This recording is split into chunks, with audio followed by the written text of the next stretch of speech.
against some players, when I play against them, I just get this like, there's no way I lose to them. Was it because of Quinn? I was so done. Never been that done in my career. Me, Sumail and Ceb, things got kind of heated. They're like really the reason I succeeded. They always helped me through everything. Force the side, Ceb.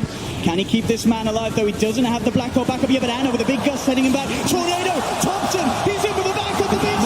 Dendi was coming down. Topson with the save, gets both of them. Topson and Boca doing it big time on the main stage. Topson went from unknown to unforgettable, from a pub player to a double TI winner. He changed Dota and the mid lane gameplay forever. There's a lot to talk about. How did it start? Winning 2 TIs back to back, his legendary teammates, the things he learned, the things he regrets, the drama, and the sacrifices it took. The journey he went through. All of this we talk about in this episode. Hey everyone, I'm here with another pretty giga guest, as you can see here on the screen. We have 2-time TI winner, one of the most beloved mid players. We have Mr. Topson here. Mr. Topias, thank you for taking the time. How are you doing? Hello. I'm doing great. Just finished my daily streams and now doing an interview with you. Yeah, sounds good. So how was the, your stream number, whatever, like stream number 220 of the year, playing your 10 hours of pub? Same, or what? Yeah, same stuff. Sometimes I get a bit demotivated when I keep losing, but just trying to stay calm, stay positive, but reset for tomorrow, Yeah. I mean, today was a decent day. I actually gained a little bit of MMR, so it's good. That's a plus, because I saw you were, I don't know if it was a stream title or I just heard someone talk about it. It's like, trying to gain rank, which is also, I think, pretty funny, because you also said, trying to stay calm. I want to actually introduce a segment, which is questions from Khezu's mom. And this is no cap. Her question to you in this interview was, where do you find your inner calmness? I always had a bit of a bad mindset when it comes to that. Okay, like not a good start. maybe people can think of me as like really calm and calm and collected in the game, but I think it kind of comes from me not really caring. That's like I just pretend that I don't care, and then then I end up actually not caring so much. Then I just don't care. Okay, I lost. Who cares? That's kind of the mindset I've had. I mean, it looks like this to everyone, right? It looks like this to me also, that you are very calm and you probably take this throughout the games. But was there ever a phase or a tournament where you broke out of this character strongly? Where something just it really took you in the moment and it just it made you very upset. I think a long time ago I had this. I think it was during the COVID times. We had the GPC system going, and then I remember we played with OldG, and we kept failing to qualify to the LANs. I think there was the majors or something. We just there was a league that you played 1 or 2 games every week or something, and then was it top 3 or 4 go qualify or something. And I just remember that we kept losing, and then I don't know. There was some point I was just so mentally defeated. I was so done. I just felt I remember I was at the boot camp with the whole team, and I just felt I just want to go home, and I was so done. I'd never been that done in my career, but that was crazy. Okay, but when this happened, did you still keep it to yourself, or was that also voiced and shown to the boys that okay guys, this guy Topson's about to blow up? No, I was still keeping it to myself. I think I eventually talked about it with probably Ceb, if I remember correctly. He was the one who I always end up talking about my problems, because he knows how to he doesn't get emotional about it. I can be emotional to him, kind of thing, and he will just have a rational answer or something. So he will be the mentor. He will be the voice of reason. So yeah, Daddy Ceb. Yeah, he's the one who I would eventually just talk to if I had problem with any of the players or our drafts or something like this. Okay, well that's good. So you got through segment number 1. You're the first one. So nice. Let's take it way back. I mean, for you, how did it even start? And I'm not talking about OG. I'm talking even before this, because I read you have a bazillion siblings, and at what point did you get into Dota? Does it have to do with them, or is it just fully on your own that you got into the Dotes? How'd it go? Yeah, so my older brothers, they got into Dota through their friends. I think I was 8 or something, 8 or 9 maybe at that time, when probably 8 when I first basically tried a game of Dota myself. First I was just playing with one of my older brothers. We just played 1 versus 1, and then at some point we started playing on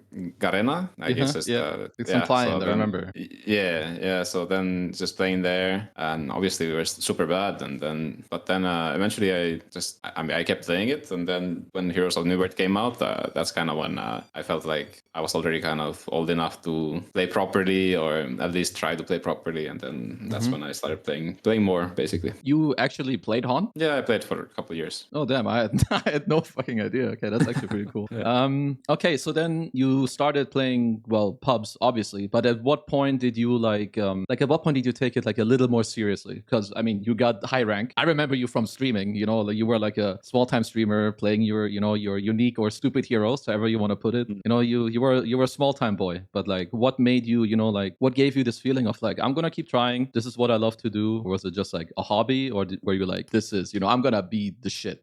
The first time was probably around 2013, when I had like any thoughts of like become a competitive player. Like I think I don't remember the year when they released like the MMR, because before that it was just like hidden MMR. Nobody had a rank or anything. It was like the year when the Earth Spirit was released and stuff. It was like super broken. Yeah. I just kept spamming that shit, and then like, I got like, when I got my initial rank, it was like 6,150. You know, like I was like super high rank. Like no, the other person who was like really high rank was like Jerax. He was like 6K also. I was like, damn, I want to play. I get to play against all these best players and stuff. And that lasted for a while. I kept playing, but I didn't play much at that time because obviously I had school and my parents wouldn't let me play all the time, and I was still young.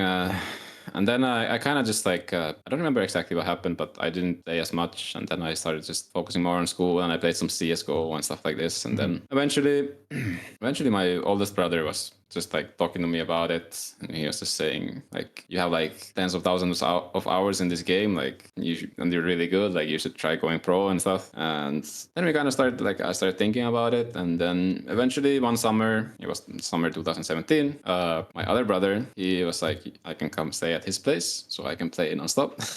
Nice. And then my oldest brother, he was like, he bought me a PC so I can also stream at the same time, you know. Holy face. Yeah, nice. They're like really the reason I succeeded. Like they always help me through everything. Like, they're the best. So then I went to my brother's. The initial was just like, I stayed during the summer break 3 months, and if I don't make any progress, I'll just go to school again.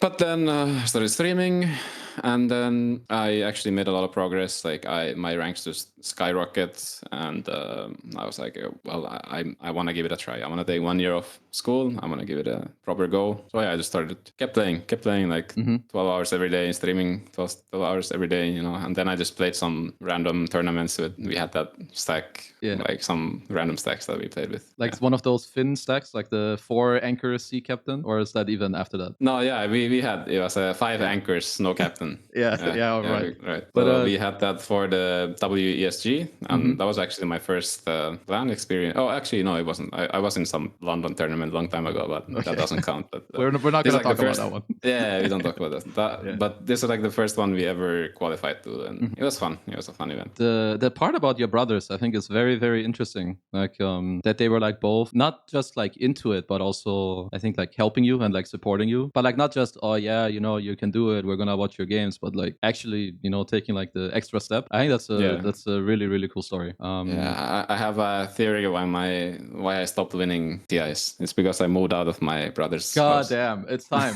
I mean, okay, we can touch on that later. We'll keep that.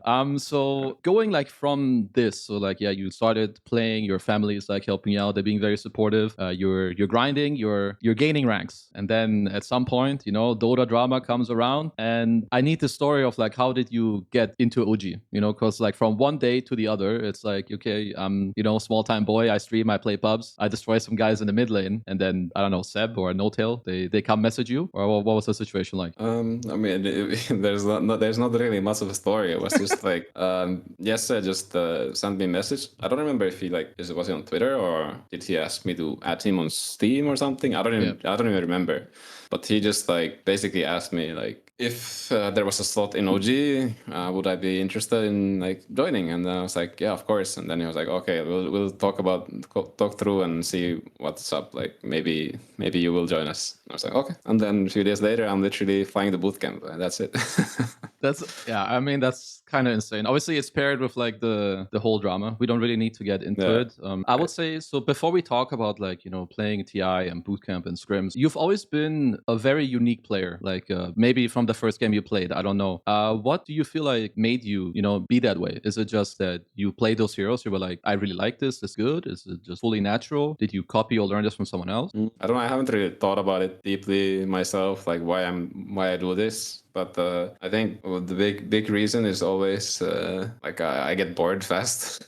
So then I always have to figure out other ways to make other stuff work and something that's exciting. And then there's also, at least back in the day, like with like TI8 and 9, it was still a lot of the old school players. Like I think they were too stubborn. So maybe I was like the first new generation player who actually thought like a little bit further about these heroes and how to play the game. So maybe there's that, but now I don't think, like, I feel like I'm just another guy. Like, yeah, I'm trying to stay cool playing some random stuff, but usually it's actually that. But, I feel that it's now it's just like I'm just bored. So in pubs, obviously I just play whatever I want. Yeah, which is, I feel like it's kind of funny because I hear it even nowadays, or when I talked to Quinn a few months ago when they were still playing a game, and he's like, you know, Tofu, he's the hipster guy. He wants to like play all this crazy shit. I'm like, bro, can you just play real heroes? And I think when people look at you, they see like a little bit of a similar, you know, the hipster guy who's like, I play Tiny. I'm the only one. Now it's cool. Okay, I'm not playing Tiny anymore. I mean, there's also like there's like a surprise factor. Like people,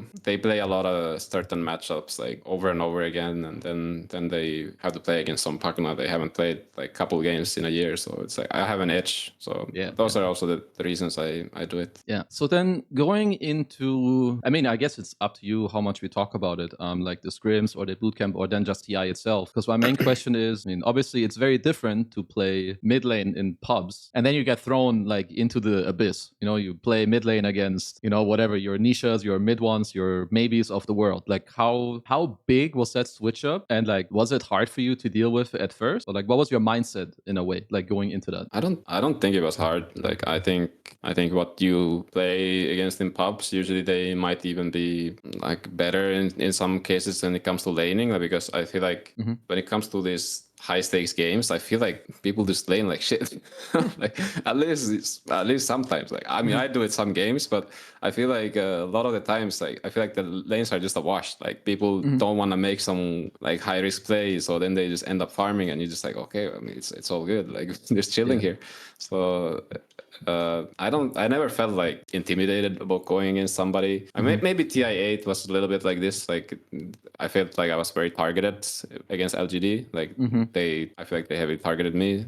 Maybe I was just worse, so they wanted to like focus on me. But maybe that was like the one tournament I had some like a bit of a fear going into the game. Yeah, I guess that would make a little bit of sense. I mean, so this was TI8, and I mean, against many people's, you know, expectations and opinion, obviously you guys did very well. You made it through the groups. You played in the upper bracket. When you look at like these games, obviously it's a long time ago, but is there anything in particular that you like remember strongly, just because it was like either very hard to deal with or was like very good in terms of how you guys won, or like communication, or how one of you like built each other up? I mean, I remember I had a really good artboarding game. That's one of my favorite games of all time. But then I think it's against LGD. Okay, I guess you had two. Yeah, it was like the upper bracket finals, and then this finals we had the Ceb X. I was in Walker, and that game was one of the roughest games I've had. I feel like. Yeah, I remember, because that is, I mean, obviously was it this game that you meant, the Arc Warden against LGD? Yeah, this one. Yeah, I mean, you guys had some freaking iconic games, that's for sure, like at TI. I think that's also like when you looked back at the heroes you played, of course you could see it a bit in True Side, but was that always your call of what to go for? Like, did they like make it very easy for you to feel like, okay, I want to play my comfort and we do that? Or did you also sometimes get pushed into like a direction that maybe you didn't want as much? No, not really. I feel like it was always our goal to kind of get me the heroes I want. I feel like they knew what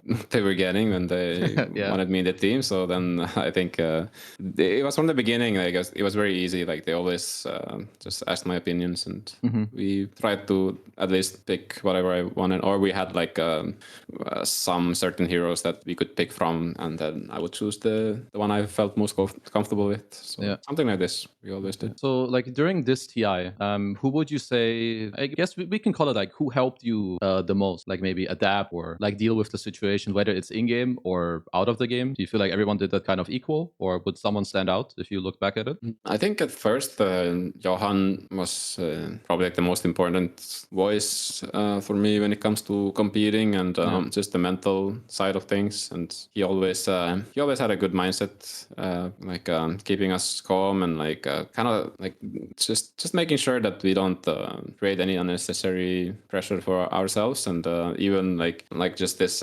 mental like thought that he told us to like do, or like he does, is like just like imagining that you already lost, like going through the whole process beforehand, like what does it feel like, and in the end, like you move on, like life goes on, like it doesn't matter, like if you end up losing, it doesn't matter. So some things like this that really helped me like kind of just stay calm and like play my best game. I remember this actually. Now that you say it, I've heard this from Johan before too. The like visualizing the worst outcome in a way, like what if you lost, whatever. I feel like that's very, very interesting. I want to show you something from True Side, just to ask you like how does it feel. So obviously this is the True Side. Let's watch like the next 15 to 20 seconds.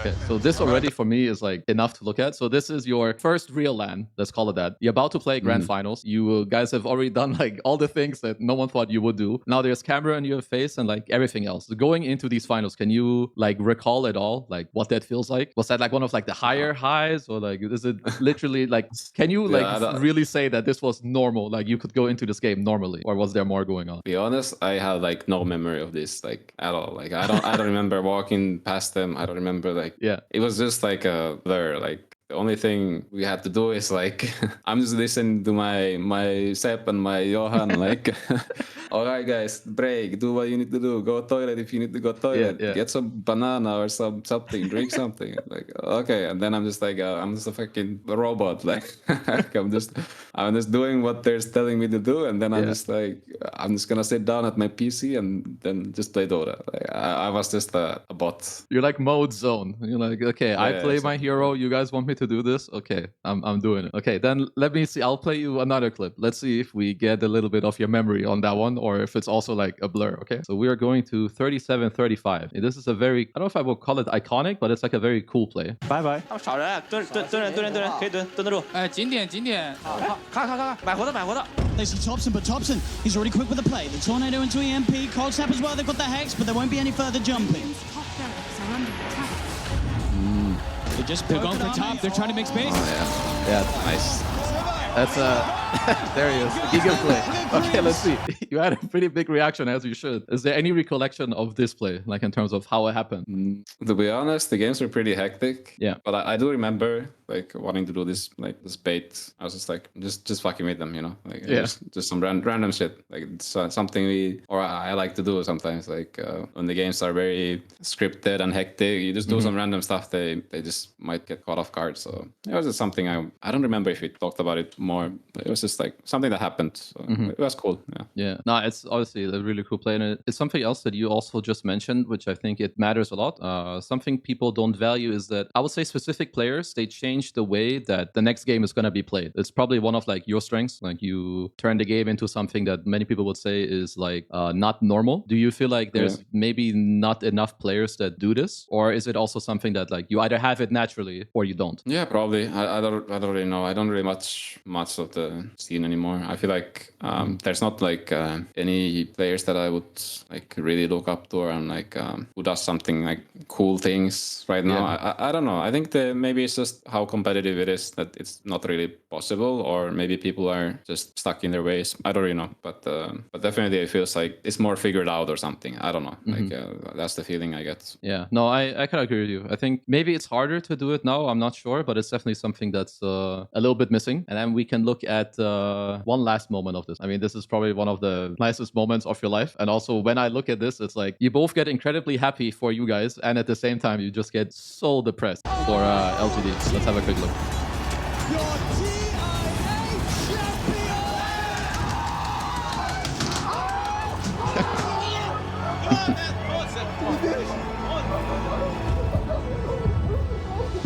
Guys, you did it! The fucking best game! Ceb, come on, it's real. Ceb, it's real. Yeah. This part, it kind of kills my soul. Yeah. Oh, that's rough.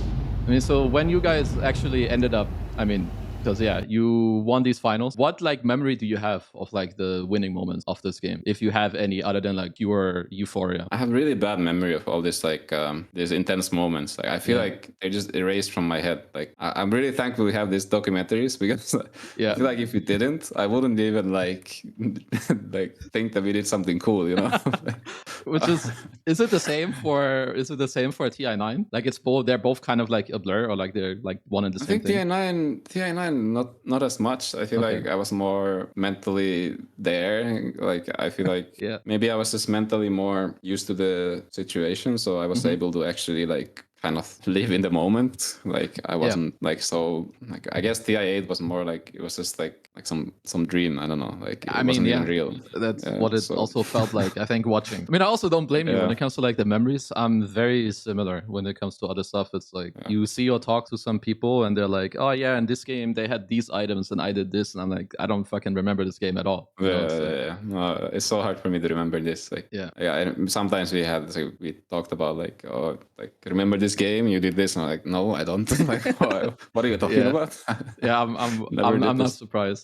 Then okay, let's put TI8 behind us. Didn't really happen anyway. Then let's look at, so how would you describe like your personal growth from like TI8 to TI9? Because I would say like just beforehand, TI8 it was crazy. You guys won. I still think that. I think many people still think that. But TI9, you guys came in like, I think you just outclassed everyone. Like what happened in this year between TI8 and TI9 that, I don't know, I think it put all of you to the next level. You especially.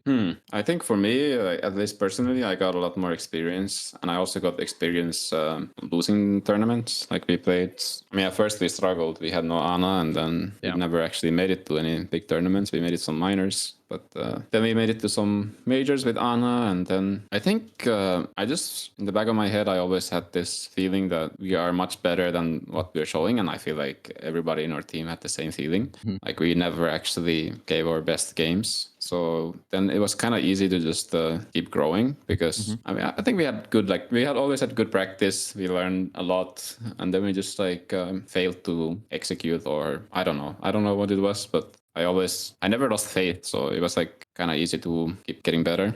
And I think also like I don't know, I guess I stopped caring as much about the results. Like at that time I was kind of like at the end of the season, like before TI, it was kind of more like I'm just enjoying my time, like playing with my friends, and I guess I didn't have like super high expectations going into TI, which also kind of helped. And I guess me and Anna were always just very openly talking about our performances, like how we're so bad at losing, and like we would just say like there's no way we're gonna get more than top 8 at TI.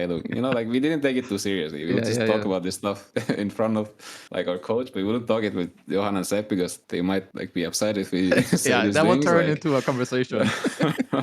we're at the boot camp, or we're at Shanghai already, and we're just like, there's no way we're making it top 8, you know, like so I think we just always had this very laid back feeling. So then it's easy to then actually play well when we want to play well. So Yeah, I think it's the way we work the best. Yeah. So It seems like the not caring as much seems to be like quite a big strength, or like a reoccurring thing. Said it before, you're saying it like now going into like TI9 also. And so you're saying that Anna was a bit similar, or like was he joking with you, or he also like he really meant it when you guys talked about it? no, I think he meant it more than I did.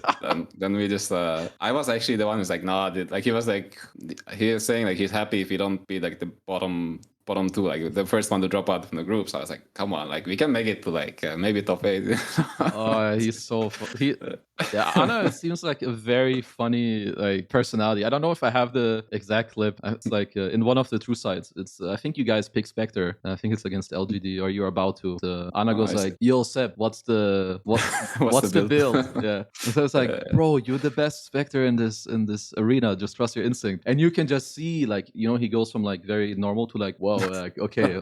You can just see he's like blowing up. Like a kid that's like getting a big compliment. I feel like he was just joking, saying, "Wow, like he actually just like sarcastic." I don't know. It's just the way he is. It was very fun to play with him, especially those times because I mean I feel like me and him are probably like we were probably like kind of bad teammates. Like it would never work with anybody else but Johan and Ceb because they're the ones who are like like handling all the hard stuff and the drafts and all that stuff. So we're just like I guess it was our way of like letting out the stress and all that, like kind of keep our mental game like not like get mentally too exhausted. So we jokingly just like two pessimist kiddos like trying to ruin the vibe or something. I don't know. You need like a good balance, and I guess like you said, I think it's also very interesting. You guys had like this probably one of the most unique like team atmosphere, or like not atmospheres but like compositions, because you're saying the two of you kind of needed like Ceb and Johan to like correct what is like going off radar, and like you're going off the charts like too hard, and like the people that will like bring you into it, or even that they lift you up during the games.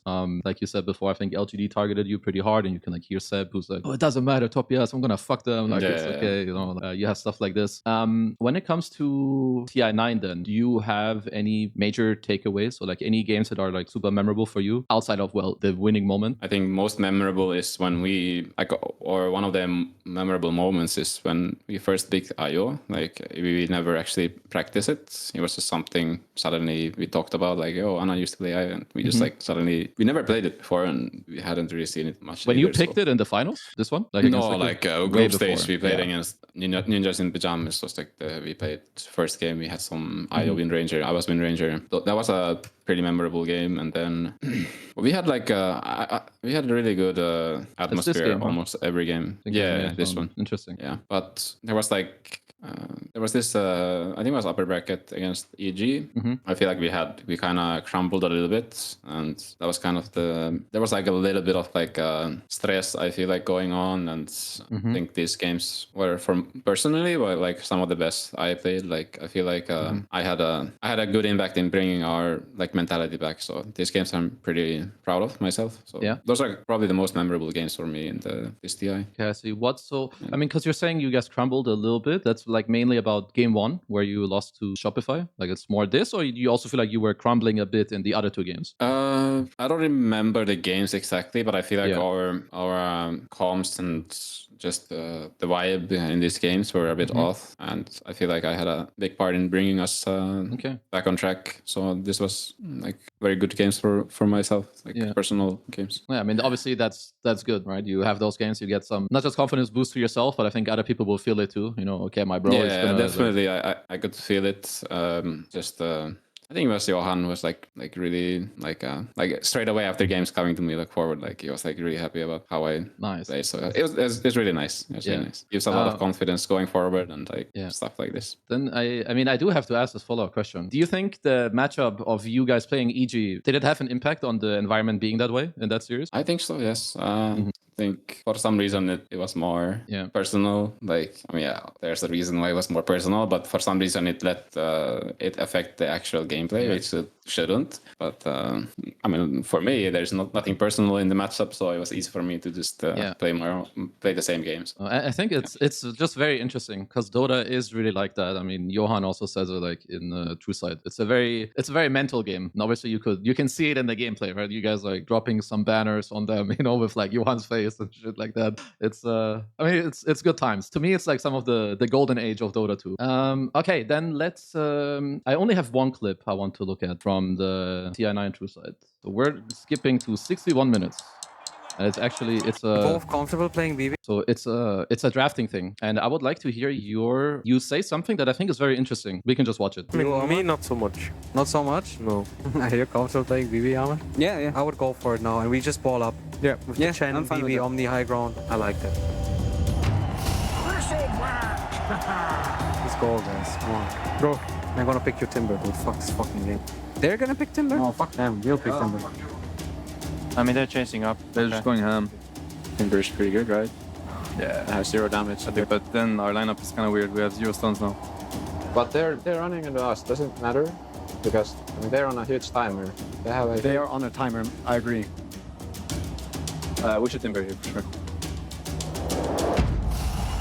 So to me, the two interesting things here, we can talk about like the draft dynamic after, like that maybe one guy has an idea and I think it can either get shut down or it can get amplified and ultimately then it happens. But what I want to focus on first for people to understand it, because Ceb raises a valid point. He says our lineup might be weird. We don't have stuns, but you're saying they're going to run into us. So maybe this is something you can break down a little bit more so that this is something that people can like understand more easily as you're being ganked, I think, maybe on your side. Yeah, I mean, I think that just it was very, very easy to just read their draft, like what they're doing. So it's pretty straightforward in my opinion.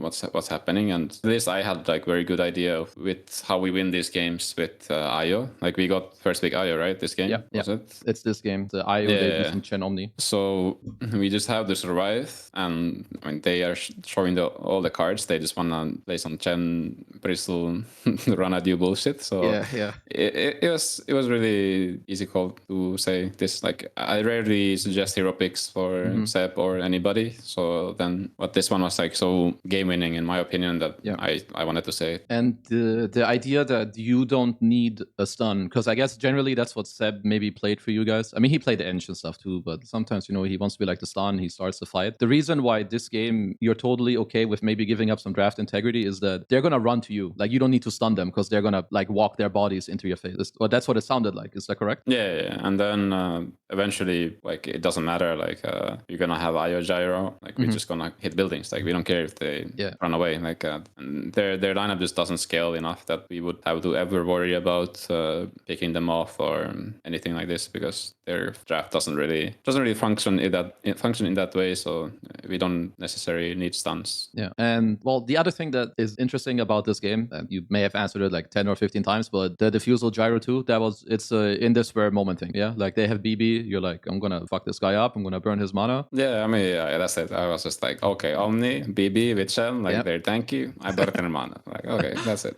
I buy default. Yeah. No, I think the stuff is cool too, and I think at the top level anyway, I think when you perform to the best of your ability, like it's not like rocket science. I think you're in the zone, you feel it, and then you just do it in a way. Would you say that's correct? Yeah, exactly. You just when you play the best, Dota is very simple. Like you want to make it as simple as you can. For example, this game is just the Timber is like they run into us, big Timber, big some gyro mid who outpush. Like very simple. Like we have some very simple concepts that we are applying in the game, so it makes the gameplay very easy. Like there's no chaos going on, or if it looks like it's chaos, it's actually not. It's something we actually wanted to create. Yeah. So it makes the games very easy to play because there's so many things going on in Dota. Like if you can simplify it, then it's so much easier to play. Yeah. No, I think that's a lot of people could learn from this take. I think like this game is really complex, for sure. Okay, so you guys won 2 TIs in a row, and like you know, have crazy good performances. But now, so TI8 is over, and I think after you've received worse results, like in the following season, and we can fast forward maybe a bit to the COVID TI, but maybe you just tell me like about this phase because you're winning everything, and now it dips down a bit. How was that for you? After TI9, I had for some reason I had like I feel I hate that I had these feelings, but I was like really demotivated to keep playing, and I felt like what I was doing was pointless. Like, like playing this. Yeah, I mean, I just felt like, what's the point of this? After winning the 2 TIs, I was like, why do I keep playing? What's the I don't know why I had this, but maybe after TI9 was just like really, it hit me really hard, like the amount of work we put into that season, and it just kind of piled up. I didn't think about it before that, so then it was just like, after TI was over, I was just like mentally very exhausted. But we had a long break, and I feel like I recovered okay, and then the next season was starting, and or it already started, but when we started playing was like at the end of the year, and I feel like I was very excited for the new roster, and I think we were doing really well. We qualified for the LA major. We were actually boot camping there also before the tournament, and then suddenly it's cancelled because of COVID and stuff like this, and then everything just went to shit. Like, we went through so many problems after that. Yeah, actually, that major, I think that was the last major tournament I would have played, but obviously that COVID came. It's like, okay, GG. So I kind of relate to that. Okay, so I will fast forward to TI9 a little bit, because there's something else which is quite funny. I don't know if you remember these games, but so we actually have a meme.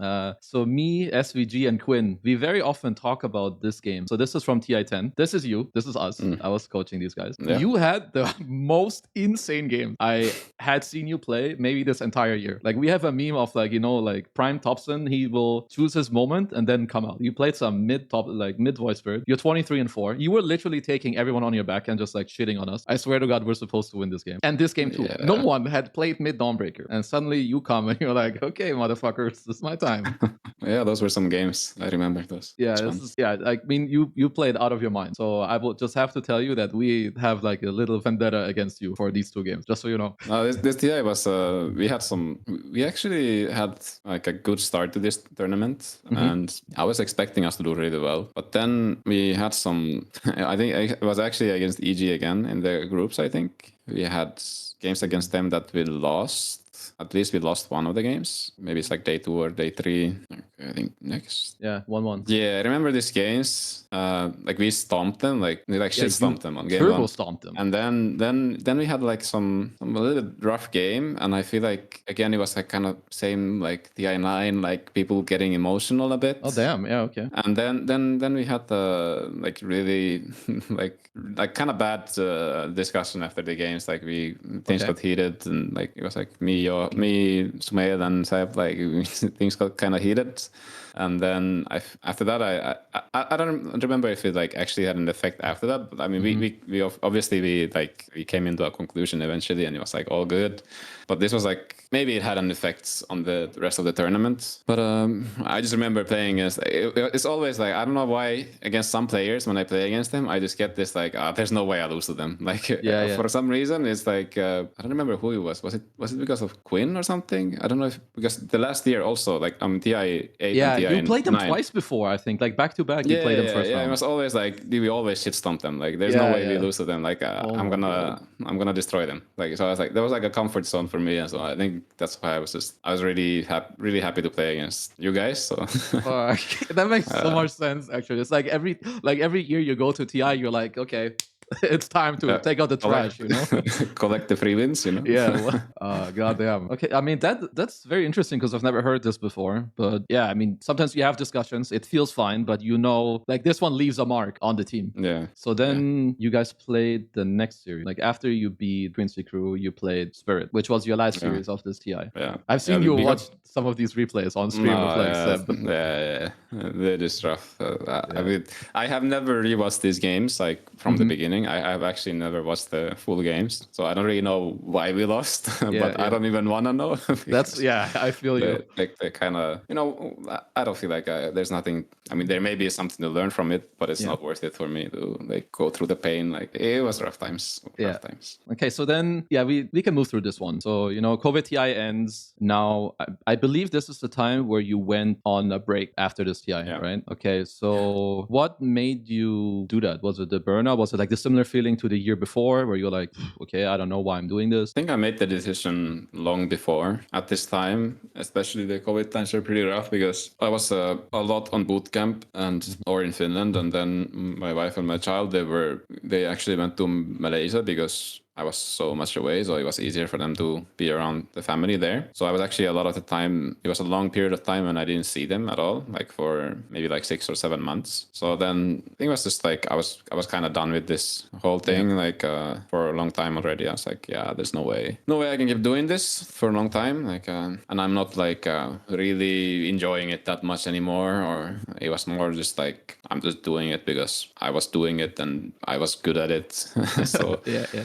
So then I just felt like either I need a long break or I'm just gonna retire completely and see. And yeah, that's kind of why I wanted to do that. So that's how that started. And then you played at the TI quals, or the last chance qualifiers with T1. I mean, didn't work out. You guys got 5th, 6th here, and then the next season you guys tried some OldG stuff. I don't know if you want to talk about this a lot, like if it's very significant or not. I leave it up to you. No, maybe not. But I mean, it was kind of for me like this OldG thing was it was supposed to be kind of like the relaxed way of like, you know, we just playing, and eventually maybe we try harder when it's closer to TI and play the qualis or something like this. But I realized that's not really for me. Like if I start doing it, then I'm just like, we should try our hardest. Like I feel like it was just too much mental damage when we just not giving our best and just losing. I mean, Dota already gives you mental damage as it is, so yeah.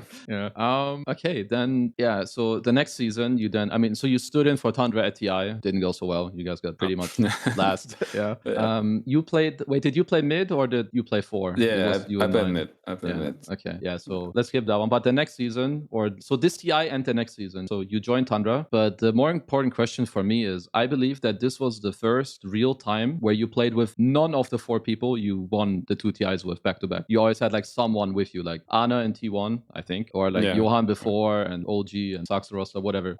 What was that like for you? Because like, did you think a lot, about like, the golden days, whatever, or like how much did you have to adjust also? I had pretty similar role, I would say, in this team. Like I didn't have to take too much responsibility. Like obviously I was one of the older ones in the team, but we had Pure, who was very vocal, and he was basically just the one captain in the team. And then we just 4 others, we are just kind of I think it was in a way a kind of similar dynamic, but not really. But maybe I was more mature also.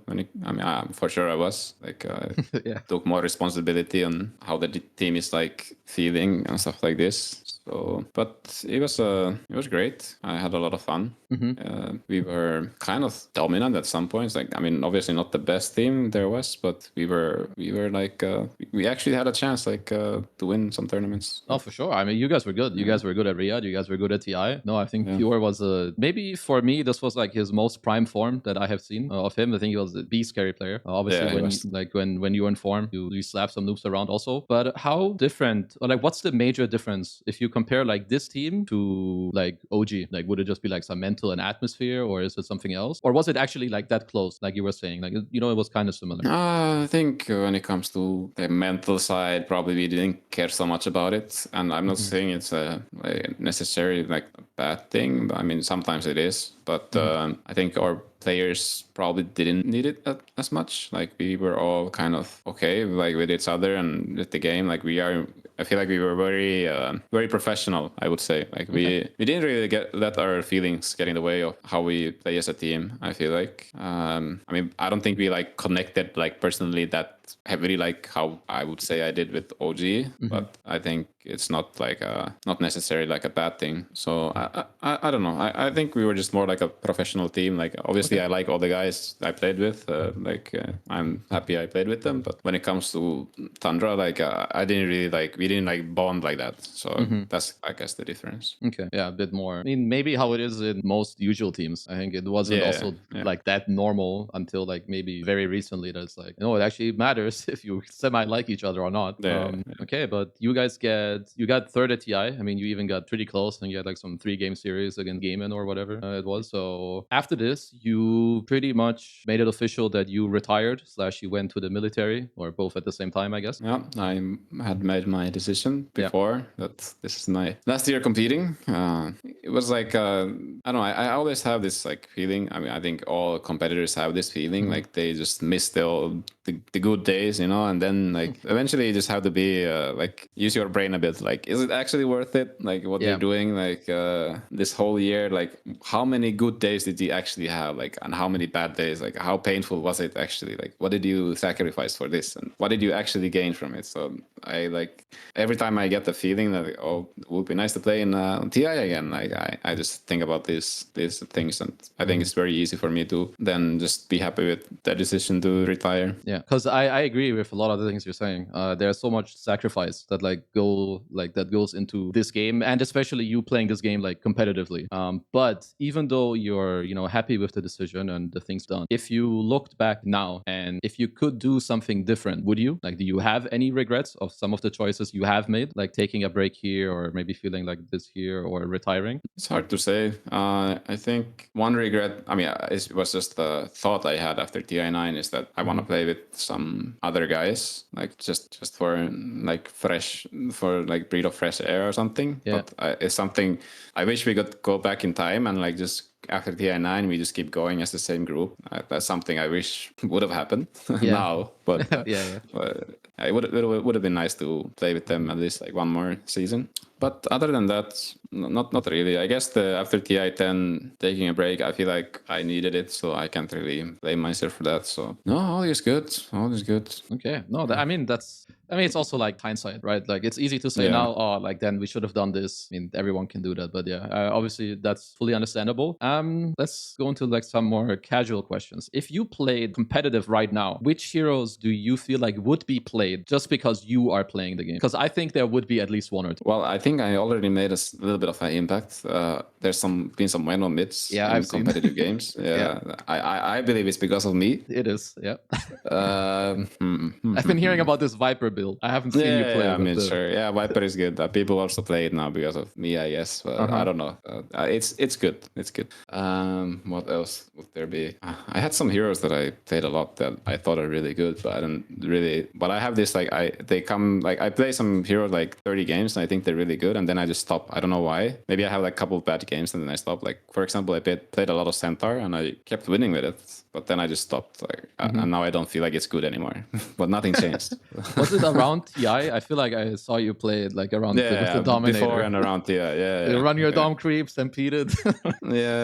Stuff like this. Yeah, I feel like it's still good, but I just don't feel like playing it. So but I don't know. Because I'm sure it would be this way. Like it's also one of the cool things in my opinion, like about Dota. Like you don't just influence the gameplay, you can influence what other people will play. I think you've always been like one of the more open players when it comes to maybe. Then okay, so we've got that question out of the way. Let's talk about you. Yeah, for the people that don't know, you're a father, you have a wife. So how have they because obviously they're very important to you, as they should be. How have they like impacted and changed your life through your career and today? When it comes to career, like it's been like I guess it's one of the reasons I also stopped competing. So I mean probably the main reason. So I mean it's not their fault, but it's just that I have other life now. So of course it's the reason to do it. And also I feel like maybe my gameplay got worse not because I played less, but because I have things to care about. So then like I don't know why it just leads to the game most. I feel like I care more about the games, and I feel like there's more importance in winning them or something. So then I let that also maybe affect me a little bit, because before that it was just me. Like in my life it was just me. Like and then if I lost, like it's okay. Like nobody, I wouldn't have like let anybody down or something. And like it's just like I don't give a damn. But now after that it was suddenly like, wow, why do I care so much about winning? Like it didn't feel like this before. Maybe that one is like one of the bigger things. I mean, it's also definitely something that comes with age, right? The older you get, more life throws, I would say, more responsibilities at you, Yeah. kind of no matter what you do. So that will always have an impact. And so you guys lived in SEA before. Would you consider living there again or moving there again? It's a tough one because I enjoy it, but at the same time I don't really see myself living there. Like Okay. For some reason Finland is just home to me. Like I don't Makes feel sense, like yeah. I will ever get that same feeling anywhere else. But at the same time I hate that I have the feeling because I don't think Finland is like that great of a country. Like I'm just in the middle of nowhere. Like that is it's not great, you know. Like, when it comes to many things, but for some reason I mean obviously I have family here, so that's the main reason why I stay here. But I think for now at least I don't see myself living anywhere else. Okay, then I've got a couple questions about your stream. So first of all, what is your favorite thing about streaming, and what's the thing you actually hate the most about streaming? It can be your stream or about streaming in general. What do I Is like the hard ones. most? Oh my god. What do I actually like about streaming? Here we go. The truth unraveled. I'm already preparing my next question, by the way. There is some. I guess it's kind of fun to just play and like let everybody watch you play. I don't know. I mean, it's okay, but I wouldn't say I like particularly enjoy streaming that much. But it's chill. It's pretty chill. Like if I compare it to like competing as a job, like obviously this is super chill. I just play when I want to, and I mean I would be playing Dota anyways, but so I might as well stream it. Yeah. Like, obviously I'm making money from Twitch, so it's one of the main reasons I am streaming. Obviously, to have a job, it's nice to have a good amount of income. Yeah. Having an income. So it's nice. So I guess that's the best part about streaming. Getting paid. Let's go to the other side. What's like something that it just pisses you off? Unless Usually there's nothing, then damn, then you're good. Usually I don't really let things piss me off when I stream because I mean I don't want to be the guy who's like bitching about chat too much. But I mean obviously I do it sometimes. Sometimes it gets too much. But worst part about streaming, actually, the worst part about all streams is the chat. That's just a fact. Chat is the worst. Yeah. So it has to be the chat. I mean, at least when you get, I would say, above a certain amount of viewers, like you can't stop it, right? Like, people are gonna be animals. No, I realize if you have some smaller streams, like the chat stays, normal, and people actually maybe have like some normal questions they ask you. But at least from maybe I failed, but my chat is awful. Like, I think with your amount of viewers, it's quite hard, guys. This is for you out there, like stop being animals in these Twitch streams. I mean, that's I would say another good thing about like I feel like the YouTube chat, they seem a bit more normal. You have less viewers there too, or most people do, but usually it seems more normal. I have to be honest, I don't even have my YouTube chat open. Okay, that's good. That's good. Okay, then, well, the other thing that we have to talk about, I hope you've seen your thumbnails before at least, because they're really funny. So I need to know if you have any influence on this, and also who's making them. You don't. I have no influence in this. I just like, there's a YouTube guy doing my YouTube, and that's it. Like, that's great. Okay. Sometimes I see like, yo, did you see your new videos like thumbnail? I was like, no, what is it? And then my friend links the picture. I'm like, what is happening? I think it's amazing. It's like half the reason I click on some of these videos. So YouTube guy, whatever your name is, you're doing a great job. Your thumbnails are great. Poor guy, just goes by YouTube guy. YouTube guy. Okay, then so we've done that.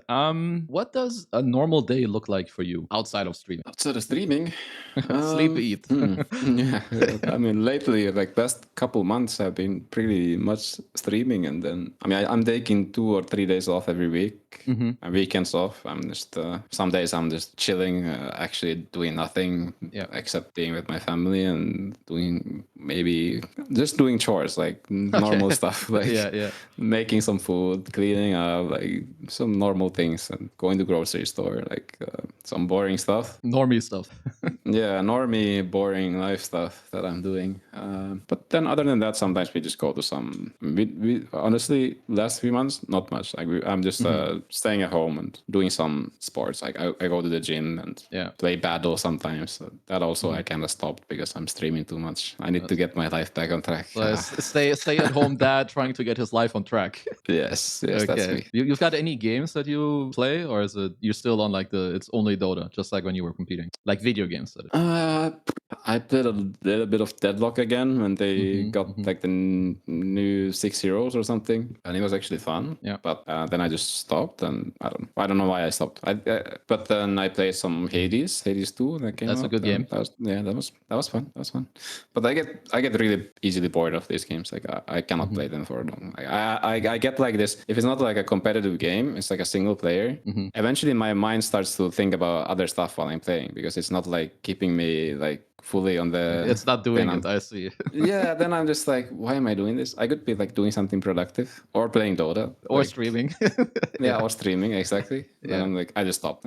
I have my mind doesn't let me play these relaxing games. I see. Damn. Okay, that's at least something that got a bit better for me. With your amount of viewers, I feel like you should be fine if you stream just every now and then and you try to relax. But maybe you'll still unlock that at some point in the future. I need to just learn how to relax, I guess. Yeah. Something I read that was interesting. You at some point were studying to be a chef. Is that correct? Yeah. Okay. I have actually one of my favorite recipes right now. It's a Finnish recipe, a Finnish salmon soup. I'm gonna try to pronounce the recipe. Lohikeito. Yeah, good. Lohikeito. Yes. That shit is really good. For the people out there, if you like salmon, that soup is good. Is there any Finnish food you can recommend? Damn, you put me on the spot. I do. Actually, I don't know if you guys eat much reindeer. Not much. We have like I guess it's pretty traditional here. It's like mashed potatoes, like a reindeer meat, and then you have some lingonberry soup stuff. And if you, it's okay. Like it's not like it's not like mind blowingly good or anything. But if you want to experience, it's okay. But we don't really. I feel like our food, like our cuisine, is like so lame. Like I feel the same. Like so it's fine. Lohikeito, it's very tasty, but it's like the foods are so simple. Like all the recipes are so simple. Like you have some potato, carrot, and like some cream and salmon. You just put it together. Like there's nothing fancy about it. But we have some good food. But sometimes that's the magic, the simple stuff. It makes the good shit. What's the name of this dish? Sure, I want to hear like the Finnish, if you know it. Wait, hold on. My mind is I forgot. It's fried. It's okay. If it comes back to you, I expect you to tell me because Finnish words are really hilarious. Okay, I'll tell you if it comes back to me. Okay, so we're getting towards the end. So for Mr. Topson yourself, what does the future hold? Are you just gonna vibe it out? Is there, for the people that are your fans, is there a small chance you'll ever come back to playing? Careful here. What does the future hold? Okay, I don't answer that first, playing part, but future holds me streaming, at least for now. When it comes to the public, not much actually. There's nothing really that is gonna happen when it comes to my career. I guess I'm just gonna stream and live in Finland. I'm starting a house project, building a new house. Sounds hype. Maybe, it's hype. It's expensive actually. That's not hype about it. No. But it's hype. Yeah, get a new house, sell my old one. It's cool. Yeah, That's easy cool. life. Just build a house, sell a house. That sounds like normal. Oh, it's nice. That is nice. But playing, and no way I'm competing again. Like I put hard stop on that one. Like that's not happening. Okay, so it's a hard no. Unless Valve make no, just kidding. I'm not gonna play. Oh, okay. So, I mean, it is what it is. It's probably for the better also. I think you've achieved most of the things that most players would want to achieve, right, when they actually play this game. My final question to you, who do you think was the most influential player to you during your career? It has to be like Notail, Johan, but that's kind of lame. It's from my team, so but yeah. I guess like growing up, it was Dendi. Shout out to Dendi. Dendi face, legend. Dendi. I think everybody was a Dendi fan. So that was Dendi. And anything? I watched a lot of Sing Sing streams when I was young. A lot of fun streams he had. Very enjoyable. Nice. When it comes to Johan, I will not let you go without at least one comment because I mean I think like your guys' time in general has been very influential. I think to people that play now too or starting to play Dota 2 even today. What do you think is like something that helped shape you, whether it's your gameplay or the way you view the game or your mentality that he helped you with? Johan really helped about everything. Like also, I mean Ceb, but I think Johan was more also on the mental side. But when it comes to even the gameplay, like they made me like understand why I do certain things, like what I did, like why did I wouldn't like know why I did something, like why did I go here at this time, like unless they actually made me think about it, like or like put words into the things that I was doing. So they made me like aware of, like it was easier to also like improve when I had like a idea of why I'm doing things, and that's like I guess the main reason I got a lot better when I joined OG.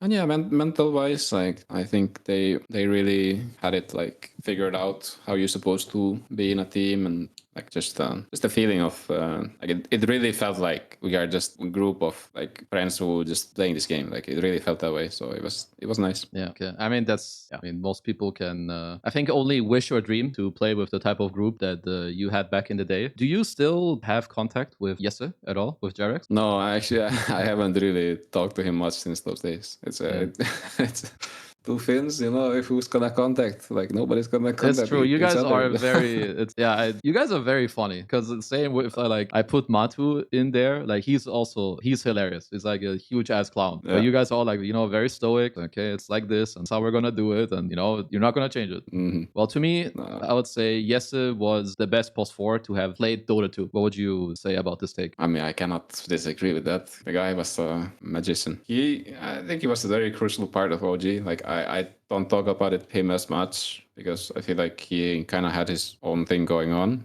but he was also, I mean, he was like extremely, like, I think he was a lot like me in a way, like playstyle wise. He was just, he had his own, he saw the game in a specific way, and he wanted to, and he was right about it, like almost always, right? Yeah. So he wanted to just do the thing that he felt was right, and I think he played a crucial part in us winning these tournaments. Yeah, for sure. Yeah, I think he needed to get talked about at least at one point during this episode, because I think I think Jerax is he's definitely a GOAT, like one of the GOATs that have played this game. For me, I am pretty much through with my questions. I don't have anything else unless you have anything that comes to mind for you that you feel like, bro, why did you not ask? Why did we not talk about this? No, I think we got it all. Yeah. So then I mean, I'm just gonna thank you, for taking the time to to talk to me, talk through your career and some playstyle stuff. Just take the time out of your very busy streaming day, to talk to me and you're talk to very the viewers. welcome. Yeah. Thank you for having me. It was nice. Is there anything or anybody you want to shout out?